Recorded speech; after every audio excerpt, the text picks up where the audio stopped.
NCAB times ಮೀಡಿಯಾಗೆ ಸ್ವಾಗತ. ಧರ್ಮಸ್ಥಳ ಹಿಂದೂ ದೇವಸ್ಥಾನ ಅಲ್ಲ, ಇದು ಒಂದು ಜೈನ ದೇವಸ್ಥಾನ. ಈ ಬಗ್ಗೆ ಹೇಳಿದ್ದು ಸ್ವತಃ ದೇವಸ್ಥಾನಕ್ಕೆ ಸಂಬಂಧಪಟ್ಟಿರುವಂಥವ್ರೆ. ಈ ಬಗ್ಗೆ ಸಾಕ್ಷಿಯನ್ನ ಬಿಚ್ಚಿಟ್ರು ಒಬ್ಬ ಯೂಟ್ಯೂಬರ್.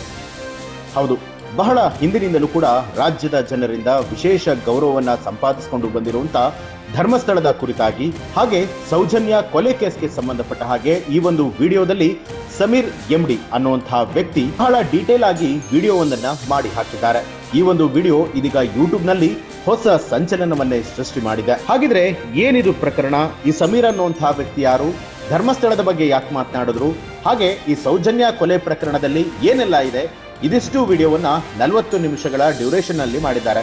ಇದನ್ನ ಪುಟ್ಟದಾಗಿ ನಾವು ನೋಡುವಂತದ್ದಾದ್ರೆ ಏನೆಲ್ಲ ವಿಚಾರಗಳಿದೆ ಅಂತ ಹೇಳಿ, ಈಗ ಸೌಜನ್ಯರ ಕೊಲೆಯ ವಿಚಾರಕ್ಕೆ ಸಂಬಂಧಪಟ್ಟ ಹಾಗೆ ದೊಡ್ಡ ಮಟ್ಟದಲ್ಲಿ ವ್ಯಾಪಕವಾಗಿ ಸಾಕಷ್ಟು ಪ್ರತಿಕ್ರಿಯೆಗಳು ವ್ಯಕ್ತವಾಗೋದಕ್ಕೆ ತೊಡಗುತ್ತೆ.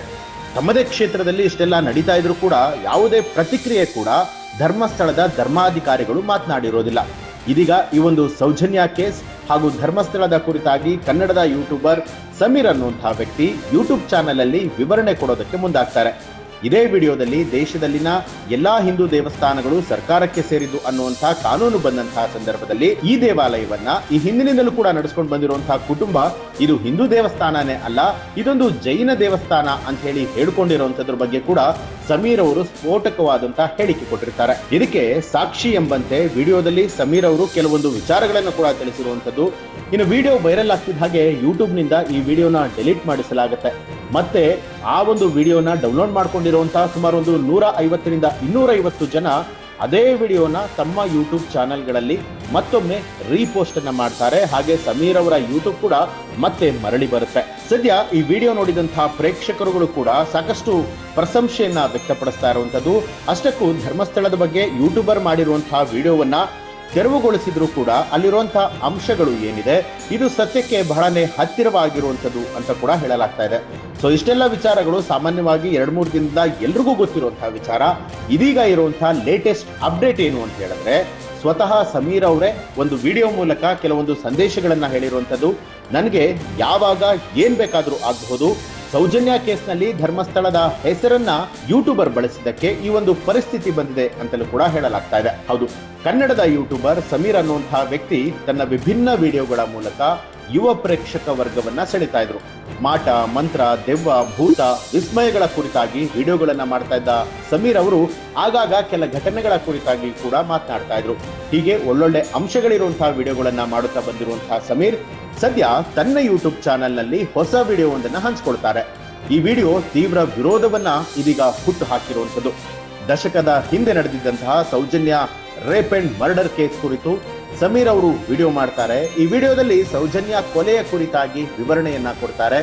ಎಲ್ಲೆಲ್ಲಿ ಸಾಕ್ಷ್ಯಗಳು ನಾಶ ಆಯಿತು, ಜೊತೆಗೆ ನಿರಪರಾಧಿಯನ್ನ ಹೇಗೆ ಸಿಕ್ಕಿಸಲಾಯಿತು ಅನ್ನುವಂಥದ್ರ ಬಗ್ಗೆಯೂ ಕೂಡ ಇವರು ಮಾತನಾಡಿ ವಿವರವಾಗಿ ತಿಳಿಸ್ತಾರೆ. ಇನ್ನು ಇದೇ ವಿಡಿಯೋದ ಆರಂಭದಲ್ಲಿ ಧರ್ಮಸ್ಥಳ ದೇವಸ್ಥಾನ ಒಂದು ಜೈನ ದೇವಾಲಯ ಅನ್ನುವಂಥದ್ರ ಬಗ್ಗೆ ಮಾಲೀಕರೇ ಸರ್ಕಾರಕ್ಕೆ ತಿಳಿಸಿದ್ದಾರೆ ಅನ್ನುವಂಥದ್ರ ಬಗ್ಗೆ ಸಾಕ್ಷಿಯನ್ನ ಕೂಡ ಸಮೀರ್ ಅವರು ಬಿಚ್ಚಿಡ್ತಾರೆ. ಈ ವಿಡಿಯೋ ಆರಂಭ ಮಾಡಿದ ಬೆನ್ನಲ್ಲೇ ಸಾಮಾಜಿಕ ಜಾಲತಾಣದಲ್ಲಿ ವಿಡಿಯೋಗಳ ಕೆಲ ತುಣುಕುಗಳು ಸಿಕ್ಕಾಪಟ್ಟೆ ವೈರಲ್ ಆಗ್ತಾ ಇದೆ. ಹೀಗೆ ವೈರಲ್ ಆದ ಬೆನ್ನಲ್ಲೇ ಸಮೀರ್ ತನ್ನ ಅಧಿಕೃತ ಇನ್ಸ್ಟಾಗ್ರಾಮ್ ಖಾತೆಯಲ್ಲಿ ಸ್ಟೋರಿಯೊಂದನ್ನ ಹಂಚಿಕೊಂಡಿದ್ದಾರೆ.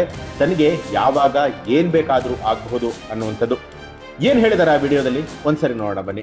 ಅಡ್ರೆಸ್ ಲೀಕ್ ಮಾಡಿರೋರ್ಗೆ, ನನ್ನ ಫೋನ್ ನಂಬರ್ ಲೀಕ್ ಮಾಡಿರೋರ್ಗೆ ನನ್ ಹುಡ್ಕೊಂಡ್ ಬಂದು ಹೊಡಿಯೋದು ಮ್ಯಾಟರೇ ಆಗಲ್ಲ. ಸೊ ಹೇಳಕ್ಕಾಗಲ್ಲ ನನ್ನ ಜೊತೆ ಅವಾಗ ಏನಾಗುತ್ತೆ ಅಂತ. ಹಾಗಾಗಿ ಎಲ್ಲಾ ಕಂಟೆಂಟ್ ಕ್ರಿಯೇಟರ್ಸ್ ಅಲ್ಲೂ ನಾನು ಕೇಳ್ಕೊತಾ ಇದ್ದೀನಿ, ಪ್ಲೀಸ್ ಈ ಒಂದು ವಿಷಯದಲ್ಲಿ ನಿಮ್ ವಾಯ್ಸ್ ನ ರೇಸ್ ಮಾಡಿ ನಮ್ಮ ಕನ್ನಡ ಕಮ್ಯುನಿಟಿ, ಯೂಟ್ಯೂಬ್ ಕಮ್ಯುನಿಟಿನ ಪವರ್ ಏನು ಅಂತ ಈಗ್ಲಾದ್ರೂ ತೋರಿಸ್ಕೊಡಿ. ದಯವಿಟ್ಟು ಎಲ್ಲರೂ ಒಂದಾಗಿ. ತಾವೇ ಮಾತನಾಡಿರುವಂತಹ ವಿಡಿಯೋ ಹಂಚಿಕೊಂಡಿರುವಂತಹ ಸಮೀರ್ ಮೊದಲಿಗೆ ನ್ಯಾಯ ಕೇಳೋದ್ರಲ್ಲೂ ಕೂಡ ಜಾತಿ, ಧರ್ಮ ಎಲ್ಲಿಂದ ಬಂತು ನನಗೆ ಗೊತ್ತಿಲ್ಲ ಅನ್ನುವಂತ ಬೇಸರವನ್ನ ಹೊರಹಾಕ್ತಾರೆ. ಅಲ್ಲದೆ ಮತ್ತೊಂದು ಸ್ಟೋರಿಯಲ್ಲಿ ತನ್ನ ಮನೆ ಅಡ್ರೆಸ್ ಅನ್ನ ಲೀಕ್ ಮಾಡಿರೋರಿಗೆ, ನನ್ನ ಫೋನ್ ನಂಬರ್ ಲೀಕ್ ಮಾಡಿರೋರಿಗೆ ನನ್ನ ಹುಡುಕಿಕೊಂಡು ಬಂದು ಹೊಡೆಯುವಂಥದ್ದು ಕಷ್ಟ ಆಗೋದಿಲ್ಲ. ಹೀಗಾಗಿ ಕನ್ನಡ ಯೂಟ್ಯೂಬರ್ ಕಮ್ಯುನಿಟಿ ಏನಿದೆ, ಕೈ ಮುಗಿದು ಕೇಳ್ಕೊಳ್ತೀನಿ, ಎಲ್ಲರೂ ಕೂಡ ನಿಮ್ಮ ಧ್ವನಿಯನ್ನ ಎತ್ತಿ ಅಂತ ಹೇಳಿ ಈ ವಿಡಿಯೋ ಮೂಲಕ ಸಮೀರ್ ಮನವಿಯನ್ನ ಮಾಡಿಕೊಂಡಿದ್ದಾರೆ. ಒಟ್ಟಾರೆಯಾಗಿ ಯೂಟ್ಯೂಬ್ ನಲ್ಲಿ ಸಂಚಲನವನ್ನ ಸೃಷ್ಟಿ ಮಾಡ್ತಾ ಇರುವಂತಹ ಸಮೀರ್ MD ಅವರ ಧರ್ಮಸ್ಥಳದ ಕುರಿತಾದ ಸೌಜನ್ಯ ಕುರಿತಾಗಿರುವಂತಹ ವಿಡಿಯೋ ನಿಮಗೆ ಇಷ್ಟ ಆಯಿತು ಅನ್ನುವಂಥದ್ದಾದ್ರೆ ಕಮೆಂಟ್ ಮಾಡಿ ಏನನ್ನಿಸ್ತು ಅನ್ನೋದನ್ನ ತಿಳಿಸಬಹುದು. ಹಾಗೆ ಯಾರು ಇನ್ನೂ ಕೂಡ ನಮ್ಮ ಚಾನೆಲ್ನ ಸಬ್ಸ್ಕ್ರೈಬ್ ಮಾಡಿಲ್ಲ, ತಪ್ಪದೆ ಸಬ್ಸ್ಕ್ರೈಬ್ ಮಾಡಿ ಬೆಲ್ ಐಕಾನ್ ಒತ್ತಿ.